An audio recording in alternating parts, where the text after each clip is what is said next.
नमस्कार दोस्तों।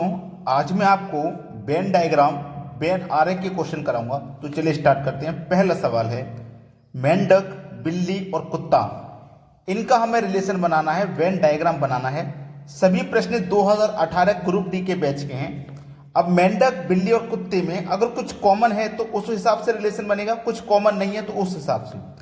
अब मेंढक और बिल्ली में कोई कंपैरिजन नहीं है, कोई रिलेशन नहीं है। मेंढक का बिल्ली से नहीं है और मेंढक का कुत्ते से भी नहीं है। बिल्ली का कुत्ते से भी कोई रिलेशन यहां पे नहीं है।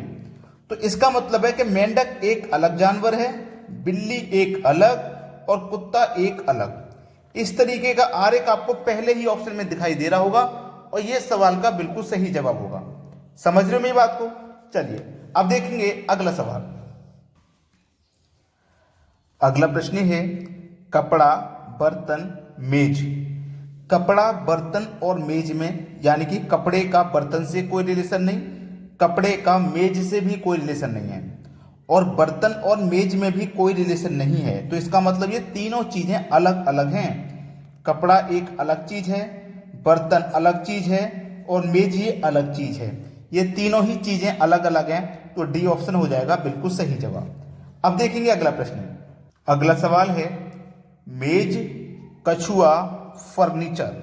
अब देखना, मेज का कछुआ से कोई रिलेशन नहीं है, लेकिन मेज का फर्नीचर से रिलेशन है।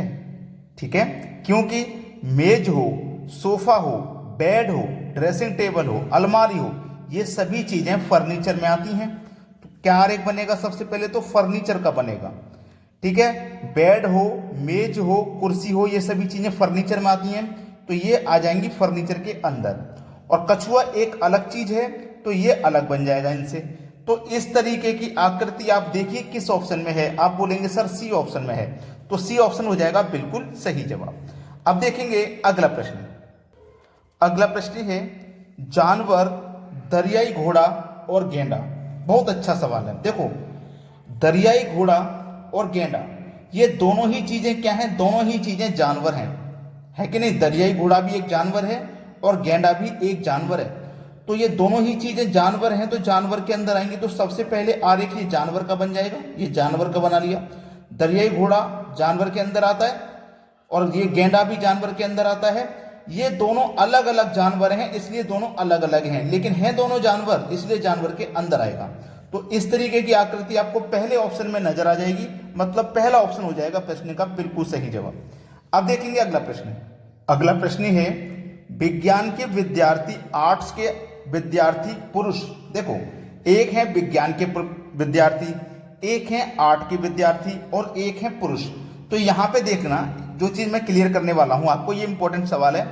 विज्ञान के विद्यार्थी और आर्ट्स के विद्यार्थी, यानी कि कुछ बच्चे हैं जो विज्ञान के विद्यार्थी हैं और कुछ बच्चे हैं जो आर्ट्स के विद्यार्थी हैं। लेकिन ऐसा कंफर्म नहीं है कि विज्ञान के जो विद्यार्थी हैं वो सभी पुरुष होंगे, महिला भी हो सकती हैं, लड़कियां भी हो सकती हैं। समझ रहे हो ना? तो ये कंफर्म नहीं है कि विज्ञान के जो विद्यार्थी हैं वो सभी पुरुष होंगे, महिला भी हो सकती हैं। ऐसे जो आर्ट्स के विद्यार्थी हैं, जरूरी नहीं है वो सभी पुरुष होंगे, महिला भी हो सकती हैं। ठीक है, तो यहां पे क्या होगा, ये तीनों अटैच में रहेगा, अटैच में रहेगा। देखो, पुरुष होगा, आर्ट्स के विद्यार्थी पुरुष होंगे, विज्ञान के विद्यार्थी भी पुरुष होंगे। तो ये पुरुष के अंदर तब आते जब सभी आर्ट्स के विद्यार्थी पुरुष होते, लेकिन कुछ महिला भी हो सकती हैं। ठीक है, तो सबसे पहले आरेख जो बनेगा ना, ये पुरुष का बनेगा, पुरुष का आरेख बन गया। अब ये पुरुष का आरेख बन गया। अब ये जो पुरुष हैं, ये कुछ आर्ट्स के विद्यार्थी होंगे और ये कुछ पुरुष विज्ञान के विद्यार्थी होंगे। तो इस तरीके की आकृति आपको डी ऑप्शन में मिलेगी, ये बिल्कुल सही हो जाएगा। अब देखते हैं अगला प्रश्न। अगला प्रश्न है, शिमला मिर्च, चटाई, चूहा। अब देखो, शिमला मिर्च का चटाई से कोई रिलेशन नहीं और शिमला मिर्च का चूहा से कोई रिलेशन नहीं और चटाई का भी चूहा से कोई रिलेशन नहीं है।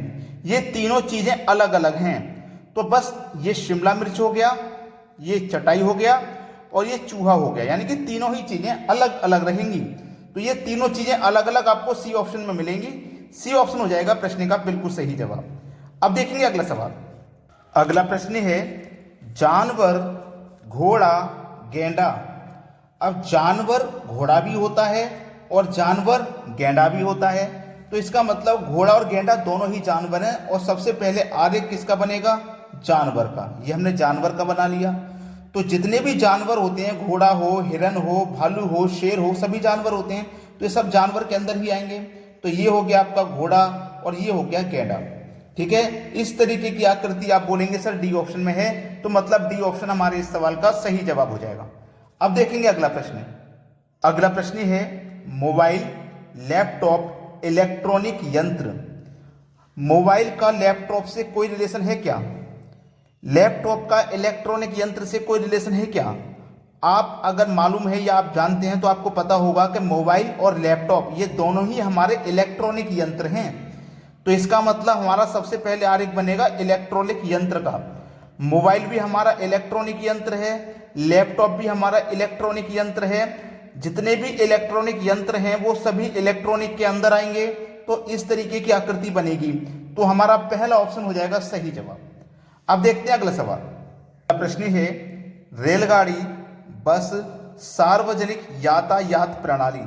देखो, रेलगाड़ी है, हम इससे भी सफर करते हैं, बस है, इससे भी हम सफर करते हैं, और सार्वजनिक यातायात प्रणाली का मतलब है कि जितनी भी चीजें ऐसी हैं जिनसे एक स्थान से दूसरे स्थान के लिए सफर किया जाता है, ठीक है, वो सभी सार्वजनिक यातायात प्रणाली होती है, चाहे वो रेलगाड़ियां हो चाहे वो बस हो। ठीक है, तो सबसे पहले सार्वजनिक यातायात बनेगा। जितनी भी सुविधाएं हैं एक स्थान से दूसरे स्थान तक जितनी भी गाड़ियां पहुंचाती हैं वो सब सार्वजनिक यातायात प्रणाली होती हैं। तो सार्वजनिक यातायात में रेलगाड़ी भी आ जाएगी और आपकी बस भी आ जाएगी। तो इस तरह की आकृति आप बोलेंगे सर पहले ऑप्शन में है, तो पहला ऑप्शन हो जाएगा सही जवाब।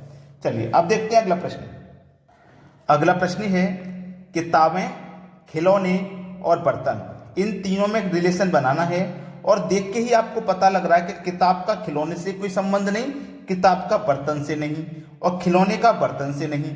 इसका मतलब ये तीनों ही चीजें अलग अलग हैं। तो देखो, ये बन जाएगा किताब का, ये खिलौने का और ये बर्तन का, तीनों अलग अलग रहेंगे। और तीनों अलग अलग आपको पहले ही ऑप्शन में दिख रहे होंगे। ये पहला ऑप्शन हो जाएगा सही जवाब। अब देखते हैं अगला प्रश्न।